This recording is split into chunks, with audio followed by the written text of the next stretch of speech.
ഈശോ മിശിഹായ്ക്ക് സ്തുതിയായിരിക്കട്ടെ.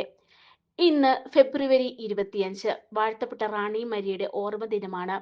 സ്നേഹത്തിന്റെയും ത്യാഗത്തിന്റെയും ജീവിത സാക്ഷ്യമാണ് റാണി മരിയ.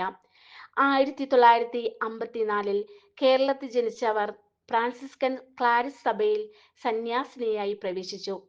എന്നാൽ അവരുടെ ദൗത്യം ആശ്രമ ജീവിതത്തിൽ മാത്രം ഒതുങ്ങിയിരുന്നില്ല. സമൂഹത്തിന്റെ അതിരുകളിൽ കഴിയുന്നവരുടെ ജീവിതത്തിലേക്കാണ് അവർ തിരിഞ്ഞത്. മധ്യപ്രദേശിലെ ദാരിദ്ര്യ ഗ്രാമങ്ങളിലായിരുന്നു അവരുടെ പ്രധാന സേവനം.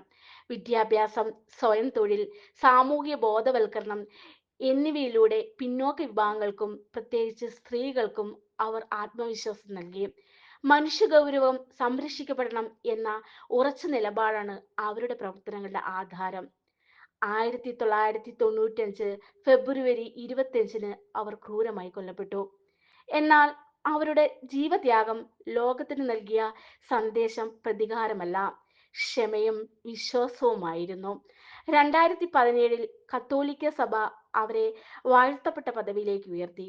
റാണി മരിയയുടെ ജീവിതം നമ്മെ പഠിപ്പിക്കുന്നത് സ്നേഹവും സേവനവും വിശ്വാസവും ചേർന്നാൽ ഒരു ജീവിതം തന്നെ സമൂഹത്തിന് പ്രകാശമായി മാറാമെന്നതാണ്.